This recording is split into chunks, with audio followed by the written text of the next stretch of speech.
Shame-Based Life and Chainsaw Man. For a long time, I've been struggling with living my life and feeling less than. Less than my peers, less than my classmates, less than my relatives, and I just was feeling like there was something wrong with me inherently. And at the time, I didn't realize that it was an immense sense of shame. I had and still have this inner voice that visits me from time to time and tells me that I don't really match my surroundings and don't belong here. Like I'm always too slow, too dumb, and too sensitive. And it affected how I saw life. It affected how I was building my relationships with people. But life goes on, and I learned how to hide this feeling and mask as a well-adjusted person and hide this part of myself. Got a job, got married, had a kid, but the voice never went away. I sporadically tried therapy but didn't really stuck with it. But at some point I've asked myself whose voice I've been hearing all this time. Was it the voice of my father?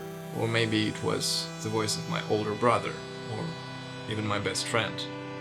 It turned out that it was an amalgamation of all of them, actually. Yeah. You see, as a child, I didn't have a lot of parental input. I didn't have many people to learn from. So you learn what you see, and I learned a lot of contempt. Contempt to yourself, to your surroundings, to other people. And it was always from the same three people. My father, my older brother, and my best friend. I had a lot of stuff to deal with, but this voice was always with me at all times. Had a child? Good job. Well, now try not to abuse it and raise it properly, or try not to leave the family. Got some money, huh? Well, other people get more. Started liking how you look. And who said that you were allowed to? And all of this was a huge toll on my psyche.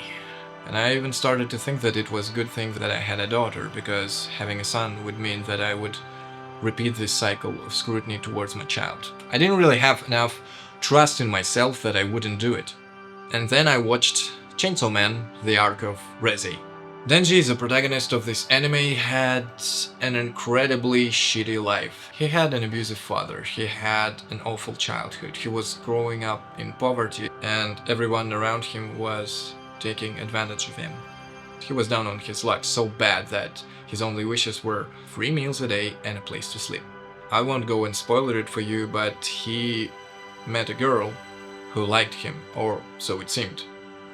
They hang out for a bit, and then it happened. The pool scene. The innocence, the awkwardness, the music, it all worked so well that I've actually teared up. And I thought, he's just a boy. How could anyone be cruel to that boy? And then I thought, how could I be cruel to my hypothetical son? And then I thought, how could I be cruel towards myself? Out of 3 of most significant male persons in my life, 2 are dead, and none of them is able to mock me, belittle me, and tell me this cruel stuff anymore. It seems like I was doing it to myself most of the time. I was just repeating all the stuff that I heard. No one was actually chasing me. And I don't have to do this anymore. No, actually, I have to stop doing this. It is a bad habit that I've learned.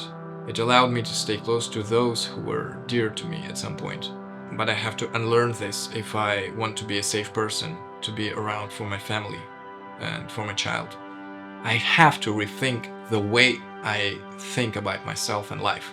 So I started journaling almost every day. This is what my journal looks like. I've already gone through like half of it. I just pour and pour myself out on page after page, and I have started to notice some improvement. I had less bad things to say about myself. And after some time, my inner critic gave way to my inner ally. He also speaks to me as inner voice, but now it's full of reassurance and support. Thank you, Chainsaw Man. And thank you too, if you made it this far. I'm mostly doing this to express myself and document my journey, so I really hope to do this again sometime, so thanks a lot, and bye.